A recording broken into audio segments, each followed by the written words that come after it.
Hello प्यारे बच्चों, good morning and how are you all? Maybe fantastic at your home during this crisis condition. And as all of you know that we have covered your snapshot, means I taught all the chapter of your snapshots. We covered all the chapter. We completed this course together, and today there's a turn of your hornbill, and we just left chapter 1. 1 means we just left a chapter in your hornbill because there are total 8 chapters and we covered 7.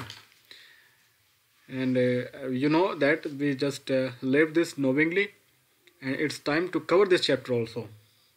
So let's start your Silk Road, chapter number 8, from your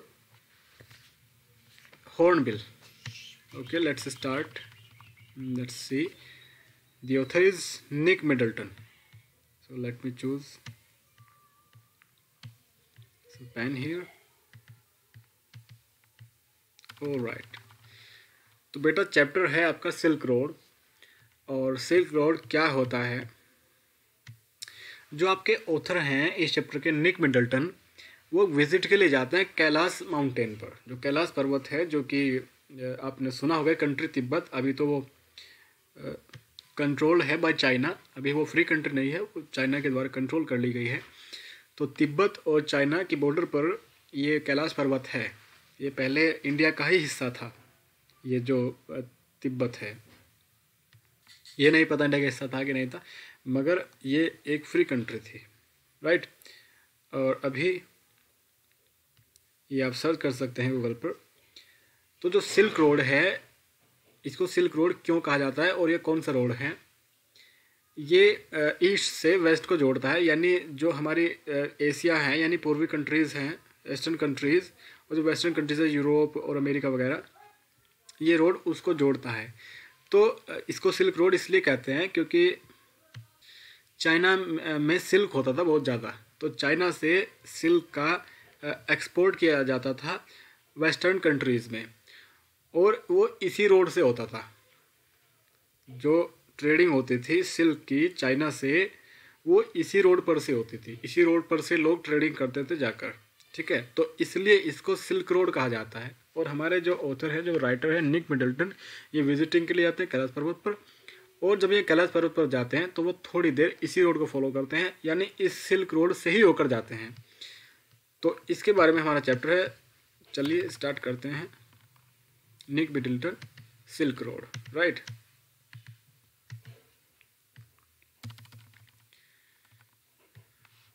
तो author कहते हैं, a flawless half moon floated in a perfect blue sky on the morning we said our goodbyes. जब इन्होंने good bye कहा, यानी जब ये वहां से चले, तो आकाश में एक half moon, a flawless half moon, flawless means एकदम क्लियर, हाफ मून फ्लोटिंग कर रहा था, दिख रहा था, ठीक है। एक परफेक्ट ब्लू स्काई में फ्लावरलेस हाफ मून फ्लोटिंग कर रहा था, दिख रहा था कि सुबह को जब ये चले थे। आपने कभी देखा ना, जब आप सुबह सुबह उठते हैं, जल्दी उठते हैं डाउन में, डाउन यानी प्रातःकाल, तो आपको मून दिखाई देता रहता है ना। मून थोड़ी लेट जाकर सेट होता है जब आप उठते हैं, जैसे सूर्य की लाइट आनी शुरू होती है, उससे कुछ देर बाद मून सेट होता है। तो वही अर्ली मॉर्निंग की ये बात कर रहे हैं, उसमें इन्हें मून दिखाई दिया half. Then extended banks of cloud like long French loaves, cloud pink, as the sun emerged to splash the distant mountain tops with a tinted blush. तो बेटा ये जो लिखा है यहाँ पे, long French loaves cloud pink, तो लंबी फ्रेंच की जो लो कहते हैं डबल रोटी को, यानी ब्रेड को, उसकी तरह जो बादलों के किनारे थे, यानी जो बादलों के किनारे थे वहाँ किसकी तरह थे? वे फ्रेंच लोव्स की तरह थे, ग्लोड पिंक, वे पिंक हो गए। कब? जैसे ही सन राइज हुआ, as the sun emerge to splash the distant mountain tops with a rose tinted blush, यानी सूर्य जब अपनी लाइट माउंटेन पर बिखेरने के लिए निकला, अपनी लाइट सूर्य जब माउंटेन पर बिखेरने के लिए अपनी ब्लश वह निकला, तो जो वहाँ बादल तैर रहे थे ऊपर पर्वतों पर, वो कैसे कलर में टर्न हो गए? पिंक कलर में। देखा ना आपने, जब सनराइज होता है या सनसेट होता है तो जो बादल होते हैं ऊपर वाइट कलर की, वो एकदम से पिंक में टर्न हो जाते हैं, पिंक पिंक दिखने लग जाते हैं, जब सूर्य निकलता है तब भी और जब सेट होता है तब भी। तो वही नज़ारा वहाँ हुआ। Now that we were leaving Ravu, Lhamo said she wanted to give me a farewell present. अब जब ये राहु को छोड़ रहे थे, राहु से निकल रहे थे, ये एक प्लेस है, एक जगह है वहाँ की, तो लामो सैड, तो लामो ने कहा, ये किसी का नाम है, कि वह एज ए प्रेजेंट कुछ देना चाहते हैं। She wanted to give me a farewell present, कि जैसे फेयरवेल प्रेजेंट देते हैं ना, विदाई के मौके पर कुछ प्रेजेंट, कोई गिफ्ट देते हैं, तो वह वही गिफ्ट देना चाहती थी ऑथर को। One evening I told her through Daniel that I was heading towards Mount Kailash to complete the Korah, and she would said that I ought to get some warmer clothes. तो अब हमारे author बताते हैं कि एक दिन शाम के टाइम इन्होंने डेनियल के द्वारा उसको बता दिया था, इसको कहलवा दिया था। किसको? लामो को, है ना। तो हमारे ऑथर कहते हैं कि मैंने लामो को यह बात कहलवा दी थी, किसके द्वारा?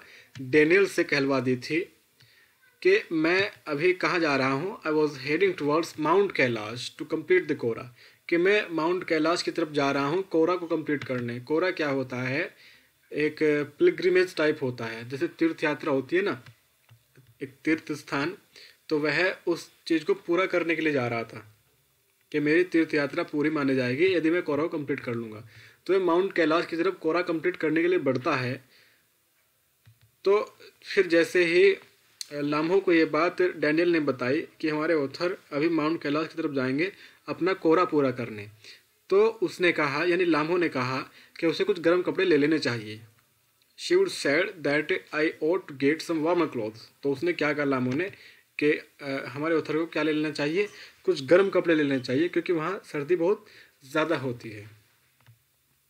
After ducking back in to her tent she emerged carrying one of the long-sleeved sheepskin coats that all the men wore.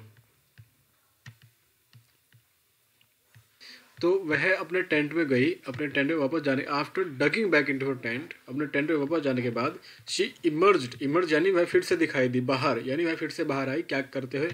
Carrying one of the long sleeved sheep skin, वह भेड़ की तरह का, भेड़ की खाल जैसी एक ऊनी लंबी लंबी स्लीव वाला एक कोट लेकर आई, जिसे वहाँ के आदमी पहनते थे। दैट ऑल द मैन, वो जिसे वहाँ के आदमी लोग पहनते थे, यानी मेल पहनते थे। Satan sized me up as we clambered into his car. Yes, he declared, Drogba sir. तो जैसे ही शैतान की कार में बैठे, शैतान वो मत समझ लेना कि वो सिंगों वाला शैतान शैतान किसी का नाम है ना। तो जब ये शैतान की कार में बैठे तो उसने इनकी तरफ देखा। शैतान साइज्ड मी अप, शैतान ने मेरा साइज नापा। और साइज नापने का मतलब आप समझें कि एक नज़र डाली, है ना। साइज नापा, जैसे आप देखते हैं ना किसी व्यक्ति को पहले सिर से पैर तक और फिर पैर से सिर तक देखते हैं, तो आप उसका साइज नापते हैं। That means you stared at this man, आप उसकी तरफ को घूरते हैं, आप ध्यान से देखते हैं, ये मतलब है। तो शैतान ने उसकी तरफ को देखा। जैसे ही वे उसकी कार में क्लैम्बर इनटू यानी गेट इनटू, जैसे ही वे उसकी कार में घुसे तो उसने, शैतान ने उस आदमी को देखा और फिर कहा, ओह यस ही डिक्लेयर्ड, उसने कहा, क्या कहा? ड्रोग्बा। और ड्रोग्बा क्या है वो आगे पता चलेगा चैप्टर में। Okay, we took a shortcut to get off the Changthang and Satan knew a route that would take us southwest almost directly towards Mount Kailash. It involved crossing several fairly high mountain passes, he said. But no problem, sir, he assured us. If there is no snow, what was the likelihood of that, I asked. Not knowing, sir, until we get there. तो author बताते हैं कि हमने एक shortcut मारा शैंगतांग को पकड़ने के लिए, शैंगतांग को छोड़ने के लिए, ये है ना, टू गेट ऑफ। तो इन्होंने उस जगह उस शैंगतांग को छोड़ने के लिए इन्होंने एक शॉर्टकट लिया, और शैतान एक रास्ता जानता था जो सीधा कहाँ ले जाएगा उनको, सीधा माउंट कैलाश की तरफ ले जाएगा, साउथ वेस्ट को होते हुए। उसने बताया कि हमें इस रास्ते को जाते हुए कुछ हाई माउंटेन्स पार करने होंगे। इट इन्वॉल्व्ड, यानी इस रास्ते में इन्वॉल्व है, क्या चीज़ें इन्वॉल्व है, crossing several fairly high mountain passes, है ना, कि यदि हम इस रास्ते से चलते हैं तो इसमें ये चीज़ें भी इन्वॉल्व हैं। कौन चीज़ें, कि हमें माउंटेन के कुछ रास्ते पार करने पड़ेंगे, ऊंचे ऊंचे पर्वतों के। और फिर उसने ये भी कहा, बट नो प्रॉब्लम सर, लेकिन कोई बात नहीं श्रीमान। उसने हमें एश्योर किया, उसने हमें भरोसा दिया कि यदि वहाँ बर्फ़ ना पड़ रही हो, कि रास्ते तो हम पार कर देंगे, बस वहाँ बर्फ़ नहीं पड़ी होनी चाहिए। तो ऑथर पूछते हैं कि जैसे आपने कहा कि वहाँ बर्फ़ नहीं पड़ा होना चाहिए, कि इस बात की क्या पॉसिबिलिटी है, कि आप कैसे जानते हैं कि वहाँ बर्फ़ नहीं पड़ा हो। तो शैतान ने कहा कि sir, not knowing until we get there, कि सर हम नहीं जानते जब तक हम वहाँ पहुँच नहीं जाते, तब तक हम बता नहीं सकते कि वहाँ बर्फ़ पड़ी है या नहीं पड़ी है। From the gently rolling hills of Ravu the shortcut took us across vast open plains with nothing in them except a few gazelles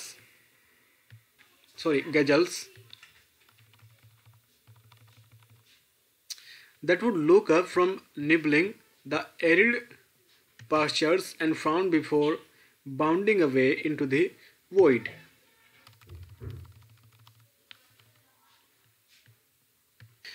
अब ये रावो की जेंटली रोलिंग हिल्स से निकलते हुए, जेंटली रोलिंग हिल्स का मीन्स है ऐसी पहाड़ियाँ जो ज़्यादा डिफ़िकल्ट नहीं थी ट्रैवलिंग के लिए, तो वहाँ से निकलते हुए इन्होंने शॉर्टकट लिया। The shortcut took us across the vast open plains, और वो शॉर्टकट इन्हें कहाँ ले गया, उन्हें वास्ट ओपन प्लेन्स में ले गया, खुले मैदानों में ले गया, विशाल, वास्ट नहीं विशाल, बड़े बड़े खुले मैदानों में ले गया, जहाँ पर nothing in them except a few gazelles, जिनमें गज़ल्स के सिवा कुछ भी नहीं था। गज़ल्स किसे कहते हैं, गज़ल्स कहते हैं बारहसिंगा हिरन, जो आपने देखा होगा फिल्मों में, टीवी में, रियल में तो मुझे पता है आपने नहीं देखा, तो उसे गज़ल्स कहते हैं। Do you know that it's Kailash mountain. तो बारहसिंगे इन्हें वहां दिखाई देते थे, इसके सिवा कुछ भी नहीं दिखता था। और उन बारहसिंगों का थोड़ा डिस्क्रिप्शन अब दिया है। That would look up from nibbling the pastures and frown before bounding away to the void। तो जो बारहसिंगे इन्हें दिखते थे वो अपना घास छोड़कर इन्हें देखने लग जाते थे। would look up from nibbling the arid pastures, जो खुले मैदान थे जिनमें घास था, उन्हें छोड़कर वो इनकी तरफ को देखने लग जाते थे। and frown before bounding away into the void, और void में जाने से पहले, void कहते हैं खाली को, एम्प्टी को, और खाली यहाँ पे कौन है, खाली मैदान है। और घास खाने छोड़कर जब वो खाली मैदान में घुसते थे बारहसिंगे, उससे पहले वो क्या करते थे, फ्राउन करते थे, यानी उन्हें गुस्सा आता था कि ये लोग हमें डिस्टर्ब करने आ रहे हैं। Further on where the plains became more stony than grassy, a great herd of wild ass came into view। फिर आगे ये चले, ऑथर आगे चलते हैं अपने साथियों के साथ में, जहाँ पर जो प्लेन्स थे, जो मैदान थे, वो ग्रासी की बजाय स्टोनी हो गए, यानी मैदान में घास फूस खड़ी थी और आगे जाकर वो घास फूस नहीं, मैदान में स्टोन से स्टोन इन्हें दिखाई देने लगे। और वहाँ पे इन्हें क्या दिखाई दिया, a great herd of wild ass. Ass कहते हैं डंकी को, हर्ड कहते हैं जैसे जानवरों का ग्रुप होता है उसे हर्ड कहते हैं, जैसे इंसानों जब इकट्ठे होते हैं उसे ग्रुप कहते हैं, और जैसे चाबियाँ या अंगूर इकट्ठी होती है उन्हें बंच कहते हैं, तो उसी तरह से जानवरों को हर्ड कहते हैं। तो इन्हें गधों का एक झुंड, एक ग्रुप दिखाई दिया। शैतान told us we were approaching them long before they appeared। तो शैतान ने बताया कि हम उनके अपीयर होने से पहले उनको अप्रोच कर रहे थे, उनके अपीयर होने से पहले हम उनके आसपास जा रहे थे। Kyang, he said, pointing towards a far off pile of dust. When we drew near, I could see the herd galloping and mass wheeling and turning in tight formation as if they were practicing maneuvers on some predetermined course. Plumes of dust billowed into the crisp clean air. तो दूर से धूल उड़ रही थी, तो धूल को देखकर उसने कहा, यानी सेतन ने कहा कि क्यांग, है ना, Kiang, he said pointing towards far of Pal of dust. Pal of dust means एक धूल की चादर को देखकर उसने क्यांग कहा। तो क्यांग उसने क्यों कहा? क्यांग का मीनिंग तिब्बती लैंग्वेज में होता है डंकी, है ना। तो उसने वहाँ क्या कहा? क्यांग, यानी वो वहीं का आदमी था। तो क्यांग यानी गधे या गधा, जंगली गधे। तो जैसे जैसे ये जो ऑथर हैं और इनके साथी हैं वो नज़दीक आते जा रहे थे, when we drew near I could see the herd galloping. Galloping यानी रन, जब जानवर दौड़ते हैं, जो एनिमल होते हैं 4 लेग्स वाले, जब वे दौड़ते हैं तो उसे गैलोप कहा जाता है। जैसे गाय वगैरह दौड़ते हैं, गैलोप यानी दौड़ना, सरपट दौड़ना। तो जैसे ही नज़दीक जा रहे थे तो इन्हें वो जानवर दौड़ते हुए नज़र आ रहे थे। किस तरह से? मानो वो हैबिचुअल हो रहे हो उन रास्तों के, मानो उन्हें पता हो कि कौन रास्ता कहाँ जाएगा, इस तरह से लग रहा था। और वहाँ की साफ हवा में धूल के बादल दिखाई दे रहे थे, उड़ते हुए दिखाई दे रहे थे।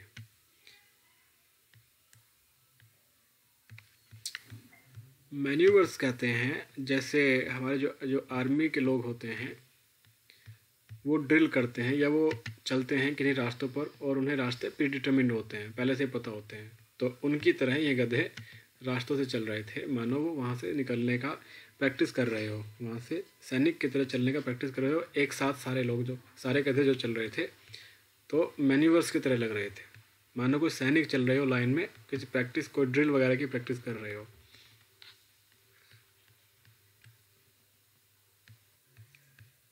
As hills started to push up once more from the rocky wilderness, we passed solitary drogbas tending their flocks. जैसे ही पहाड़ियाँ एक बार फिर से पुशअप होना शुरू हुई, यानी ऊपर उठना स्टार्ट हुई, यानी पहाड़ियाँ फिर से आना शुरू हो गई, ऊंची ऊंची पहाड़ियाँ, तो ये ड्रोगबाज के पास से गुजरते हैं उनकी फ्लॉक्स को टेंड करते हुए, फ्लॉक्स की देखभाल करते हुए। फ्लॉक्स हैं, ये सीप का फ्लॉक्स है, भेड़ों का फ्लॉक। ड्रोगबा होते हैं ऐसे लोग जो तिब्बत में ऐसे ही घूमते रहते हैं अपनी भेड़ वगैरह को लिए। तो इन्हें वहाँ ड्रोगबाज दिखाई देते हैं जो अपनी भेड़ों को टेंड कर रहे हैं, अपनी भेड़ों को लिए घूम रहे हैं। Sometimes men, sometimes women, these well-wrapped figures would pause and stare at our car, occasionally waving as we passed. When the track took us close to the animal, the sheep would take evasive action, veering away from the speeding vehicle. तो कभी तो उनको आदमी दिखते, कभी औरतें दिखती, जो कि अच्छी तरह वेल रैप्ड फिगर्स थे, जिन्होंने वेल रैप्ड का मीन्स है जो पूरी तरह से कपड़ों में पैक थे। उन्होंने कपड़े ऐसे पहन रखे थे जो ऊपर से नीचे तक पूरे उनके बदन को ढक रहे थे। ये लोग आदमी और औरतें जब इनको दिखते हैं तो ये रुकते और इनकी गाड़ी की तरफ को देखते थे। ओकेजनली यानी कभी कभी किन्हीं मौक़ों पर ये उनको वेविंग भी करते थे, जब उनकी कार वहाँ से आसपास से गुजरती थी, वेव करते थे, हाथ हिलाकर जैसे बाय करते हैं वैसे करते थे। और जैसे ही इनका जो ट्रैक था, जो रास्ता था, वो इनको इनकी एनिमल्स यानी इनकी भेड़ के आसपास ले जाता था, तो भेड़ एक इवेसिव मोड में आ जाती थी, यानी एग्रेसिव मोड में थोड़ी गुस्सा हो जाती थी भेड़। और वियर का मतलब होता है टू टर्न द वे, रास्ता बदलना, मुड़ना, और उस स्पीडिंग व्हीकल से अपना रास्ता बदल लेती थी। जो कार इनकी तरफ, भेड़ों की तरफ बढ़ रही होती थी, उससे रास्ता बदलकर किसी और दिशा में चलना शुरू कर देती थी।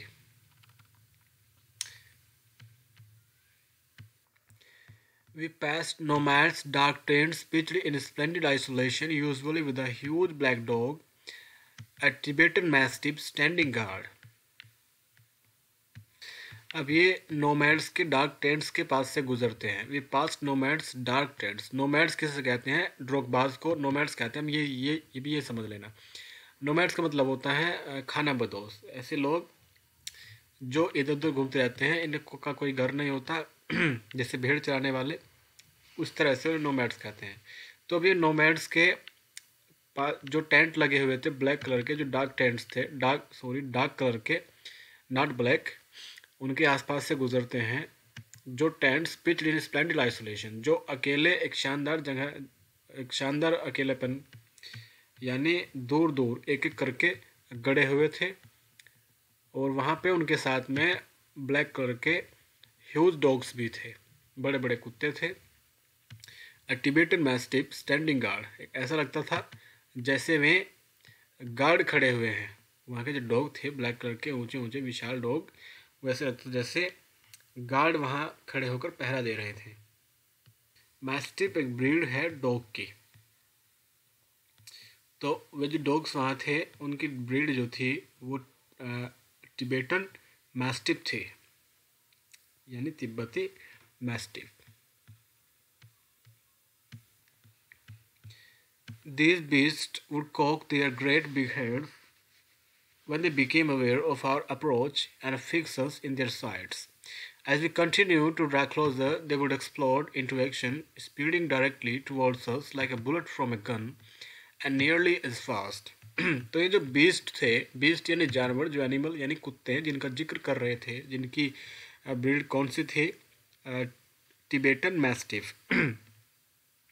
ये अपनी गर्दन घुमाते थे और जो ऑथर है इनकी और इनके साथियों की तरफ को देखते थे। जैसे ही उनको पता चलता था कि हम उनको अप्रोच कर रहे हैं, यानी उनके हम नियर जा रहे हैं, और फिर and fix us in their sides, फिर उनको ध्यान से देखते थे, अपनी नज़रें उन ऑथर और उनके साथियों पर गड़ाते थे ये डॉग्स। और जैसे ही ये इनके आसपास जाना जारी रखते थे तो फिर ये हरकत में आ जाते थे, वुड एक्सप्लोड इनटू एक्शन, फिर ये एक्शन में आ जाते थे और ये डायरेक्टली ऑथर और उनके साथियों की तरफ इतनी तेज़ गति से दौड़ते थे जैसे एक बंदूक से निकली गोली दौड़ती है। जितना तेज़ में दौड़ सकते थे उतना तेज। These shaggy monsters, blacker than the darkest night, usually wore bright red collars and barked furiously with massive jaws. They were completely fearless of our vehicle, shooting straight into our path, causing Satan to brake and swerve. तो Shaggy उसे कहते हैं जिसके बड़े बड़े hairs होते हैं। These shaggy monsters, ये बड़े बड़े बालों वाले मॉन्स्टर्स, मॉन्स्टर्स यानी भूत, राक्षस। तो ये कह रहे हैं डॉग्स को, ये कुत्तों को बता रहे हैं ऑथर कि ये बड़े बड़े बालों वाले राक्षस ये इतने ब्लैक थे जितना कि नाइट होता है उससे black, blacker than the darkest night, ये अंधेरी रात से भी ज़्यादा काले थे। और ये यूजुअली, ये सामान्यतः ये क्या पहनते थे? ब्राइट एंड रेड कलर्स, जो कि ब्राइट और रेड कलर्स पहने होते थे। ब्राइट रेड, एकदम लाल कलर का कलर्स पहने होते थे। और ये फ्यूरियसली भौंकते थे, बार्क फ्यूरियसली विद मैसिव जाज, अपने भारी भारी जबड़ों से फ्यूरियसली, क्रोधित होकर भौंका करते थे। और वे पूरी तरह से फियरलेस थे हमारे व्हीकल से, यानी वे हमारी कार से डर नहीं रहे थे और वो बहुत तेज़ गति से हमारी कार की तरफ दौड़ते थे, shooting straight into our path, है ना, हमारे रास्ते में दौड़ कर आते थे, जिसकी वजह से सैतन को ब्रेक लगाने पड़ते थे और गाड़ी को स्वर्व करना पड़ता था। स्वर्व यानी वियर, मैंने एक वर्ब आपको बताई थी, VEER, वियर, वियर यानी एकदम से गाड़ी को मोड़ना, तो वही मेन स्वर्व का होता है। तो इस पूरे पैराग्राफ की मीनिंग आपको बताता हूँ। तो ये बड़े बड़े बालों वाले काले जानवर इतने काले थे जितने की रात होती है, रात से भी ज़्यादा काले, और यूजुअली वो रेड कलर के कॉलर्स पहने हुए होते थे। और जब हमारी कार को देखते थे तो बहुत तेज़ गति से हमारी कार की तरफ दौड़कर आया करते थे, हमारी कार से बिल्कुल नहीं डरते थे। और ये दौड़कर कार की तरफ आते थे, जिसकी वजह से सैतन को ब्रेक लगाने पड़ते थे और गाड़ी को मोड़ना पड़ता था suddenly.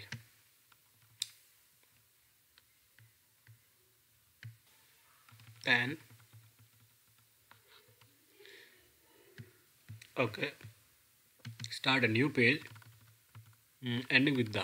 Okay. The dog would make chase for 100 meters or so before easing off, having seen us off the property. It wasn't difficult to understand why ferocious Tibetan Mastiffs became popular in China's imperial courts as hunting dogs brought along the Silk Road in ancient times as tribute from Tibet. तो ये dog author को और उनके साथियों को कब तक chase करते थे, जब तक वो इन्हें अपनी प्रॉपर्टी से 100 मीटर्स दूर नहीं भगा देते थे।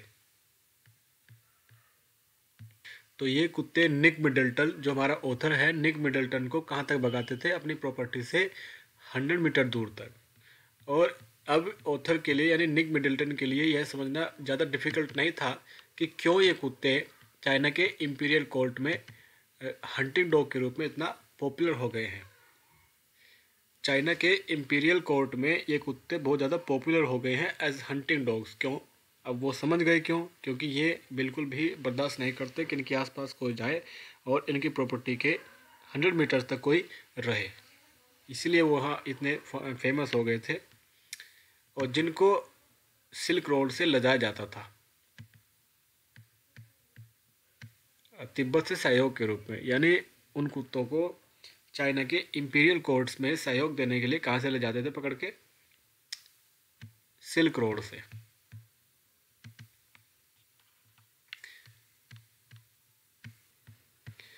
By now, we could see snow-capped mountains gathering on the horizon. We entered a valley where the river was wide, mostly clogged with ice, brilliant white and glinting in the sunshine.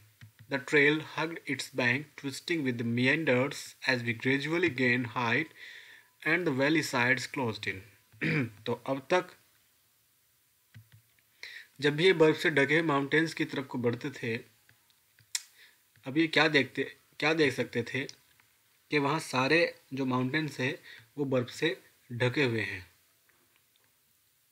और जैसे ही ये उस घाटी में enter करते हैं जहाँ पर एक नदी थी जो कि बहुत नीचे की तरफ से बहुत ज़्यादा चौड़ी थी और जो मोस्टली आइस से क्लोग्ड, यानी जिसमें आइस पड़ी रहती थी नदी में, वो आइस उस पानी को क्लोग करती रहती थी, यानी पानी आगे जाने से रोकती रहती थी, एक तरह से ब्लॉक करती रहती थी। और जो बर्फ़ बहुत तेज़ी से एक शानदार तरीके से चमकता रहता था सनशाइन में, जो बर्फ़ नदी में पड़ा रहता था। और जो ट्रेल था, आगे का ट्रेल कहते हैं रास्ते को, हग्ड इट्स बैंक, उसके किनारे बंद हुए थे। इसके जो रास्ते के जो किनारे थे वो एक दूसरे को हग कर रहे थे। हग करने का मतलब है कि रास्ता आगे से बिल्कुल बंद हो रहा था। जब दोनों किनारे एक दूसरे को हग करेंगे तो दैट मीन्स रास्ता बंद हो गया, ब्लॉक हो गया, आगे जाने का रास्ता ही नहीं रहा। जब दोनों किनारे रास्ते के मिल जाएंगे तो इसका मतलब यही हुआ कि रास्ते बंद थे। तो जिसकी वजह से वहाँ क्या हो रहा था, मिएंडर्स हो रहा था। जो रास्ते मिएंडर कर रहे थे, मिएंडर होता है भूल भुलैया में डालना, यानी रास्ता ऐसा बनाना जो हमारी पहचान में नहीं आ रहा था। तो जैसे जैसे ये ऊपर चढ़ते जा रहे थे, हाइट पे जैसे चढ़ जा रहे थे, तो वैली की दोनों साइड जो है इनको क्लोज मिल रही थी। जैसे ही ऊपर चढ़ते जा रहे थे वैली की दोनों साइड बंद होती जा रही थी, रास्ते इनको नहीं नज़र आ रहे थे। अब The turns became sharper and the ride bumpier. Setan now in third gear. As we continued to climb, the track moved away from the icy river, laboring through steeper slopes that sported big rocks daubed with patches of bright orange lichen. Lichen कहते हैं काई को, और छोटे मोटे जो unwanted grass होती है, जो ऐसी घास जो खुद ही जम जाती है, उसे लाइकन कहते हैं। तो अब जो टर्न्स है, जो मोड़ है, वो शार्पर बनते जा रहे थे। वो ज़्यादा तेज़ी से मोड़, यानी बहुत ही एकदम एल टाइप बिल्कुल शार्पर मोड़ हो रहे थे। और जो उनकी राइड थी वो बम्पियर होती जा रही थी। बम्पियर यानी बार बार उसमें जो आगे चट्टान वगैरह आती थी उसमें बम्प हो रही थी गाड़ी, या गाड़ी झटके मार रही थी, यानी उबड़ खाबड़ रास्ता बहुत ज़्यादा आ गया था। अब सेतन गाड़ी को थर्ड गियर में चला रहा था और वह उसने गाड़ी को ऊपर चढ़ाना जारी रखा। अब वो जैसे ही ऊपर चढ़ रहे थे तो जो ट्रैक था वो एक आइसी रिवर के आसपास से होकर जा रहा था, और जिसमें बहुत से ढलान थे, जिसमें स्टीपर स्लोप्स थे, और जिन चट्टानों पर डोब्ड यानी लीपा पोती होना, उनके ऊपर कुछ चीज़ें चढ़ी होना। तो जो चट्टानें डोब्ड थी यानी ढकी हुई थी, किससे? With patches of bright orange lichen, orange colour की लाइकन से, ऑरेंज कलर की अनवांटेड ग्रास से वो चट्टानें ढकी हुई थी।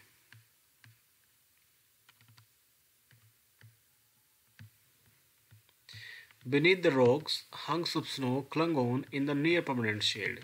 तो चट्टानों के नीचे, जिन चट्टानों के नीचे हम चल रहे थे, उनके नीचे हंक्स ऑफ स्नो यानी बर्फ़ के जो हंक्स होते हैं, जैसे ऊपर से बर्फ़ पड़ती है और वो ऊपर ही जम जाती है ढेले टाइप में, ठीक है, टुकड़े टाइप में ऊपर ही जम जाती है।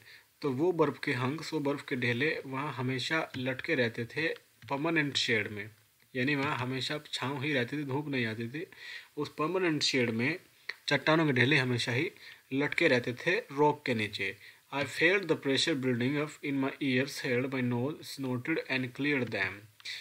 इसने अपनी नाक में प्रेशर फील किया और अपने कानों में, फिर इसने अपनी नाक को पकड़ा और स्नोट किया और अपने नाक को साफ किया। We struggle round another tight bend and Satan stopped. फिर इन्होंने कुछ दूसरे टाइट बैंड को फील किया और सेतन ने गाड़ी रोक दी। He had opened his door and jumped out of his seat before I realized what was going on. तो सेतन ने अपना दरवाज़ा खोला और वह गाड़ी के बाहर कूद पड़ा, इससे पहले जो हमारे ऑथर हैं निक मिडल्टन, इससे पहले ये समझ पाते कि क्या हो रहा है। Snow, said Daniel as he too excited the vehicle, letting in a breath of cold air as he did so. Sorry, excited नहीं, एग्जिटेड, बाहर हो जाना। तो डेनियल ने कहा स्नो। जैसे ही हमारे निक मिडल्टन ऑथर को समझने में देर लगी कि क्या हो गए हैं, ये बाहर क्यों भाग रहे हैं गाड़ी से, तो डेनियल ने कहा कि बर्फ़ है, और ऐसा कहकर वह भी टू एग्जिटेड द व्हीकल, वह भी व्हीकल के बाहर कूद पड़ा, और उसके बाहर कूदने से letting in a breath of cold air as he did so, जैसे उसने ऐसा किया, जैसे वह बाहर कूदा तो हवा आ रही थी ठंडी ठंडी बर्फ की।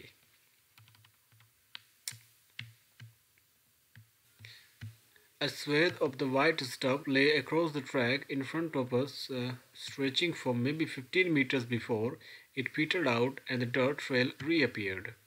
तो एक swathe, एक परत of the white stuff, उस वाइट स्टफ यानी उस बर्फ़ की परत लगभग रोड के साथ के पूरे चारों तरफ ऊपर को पड़ी हुई थी, फैली हुई थी, स्ट्रेचिंग थी, कितनी, लगभग 15 मीटर्स तक।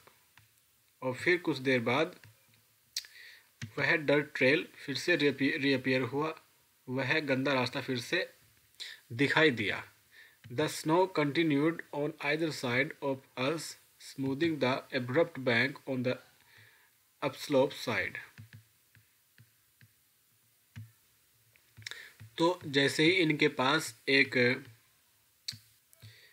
अपस्लोप था, अपस्लोप साइड थी, उसके दोनों तरफ के, उसके दोनों किनारों से जो बर्फ़ थी उसने गिरना कंटिन्यू रखा, इनके दोनों साइड। तो पास की एक ढलान इनके पास खड़ी हुई थी, उसके आसपास दोनों साइड से बर्फ़ गिरना जारी रही। The bank was too steep for our vehicle to scale, so there was no way round the snow patch. वह बैंक, वह जो किनारा था उस ढलान का इतना स्टीप था, इतना एकदम से एक हॉरिजॉन्टल टाइप था, एकदम सीधा खड़ा, कि हमारा वाहन उसको स्केल नहीं कर सकता था, उस पर चढ़ नहीं सकता था। इसीलिए so there was no way round the snow patch, इसीलिए उस बर्फ़ के रास्ते से ऊपर जाने का कोई रास्ता नहीं था। I joined Daniel as Satan stepped onto the encrusted snow and began to slither and slide forward, stamping his foot from time to time to ascertain how sturdy it was. I joined Daniel's means, इन्होंने Daniel को join किया, यानी ये Daniel के पास चले गए। तो तभी सेतन ने क्या किया, उसने बर्फ़ पर अपना कदम रखा और उसको, उस बर्फ़ को स्लिदर करना शुरू किया, उसको खिसकाना शुरू किया और आगे से हटाना शुरू किया, जो कि इनके रास्ते के सामने पड़ी हुई थी, जिससे कि ये आगे बढ़ सके। और उसने टाइम टाइम अपना फुट उसमें स्टैम्प किए, अपना पैर उस बर्फ़ को पैर से खिसकाता रहा या पैर मारता रहा बर्फ़ में, जिससे कि इसको फील होता गया कि वह बर्फ़ कितनी स्टर्डी थी। स्टर्डी यानी कितनी स्ट्रॉन्ग, कितनी हार्ड थी। I looked at my wrist watch, we were at 5210 metres above sea level. फिर इसने अपनी रिस्ट वॉच देखी, अपनी घड़ी देखी। उसमें इन्हें क्या दिखा कि हम सी लेवल से, समुद्र तल से 5210 मीटर ऊपर थे। ये 5210 मीटर ऊपर थे सी लेवल से, वो भी गाड़ी से।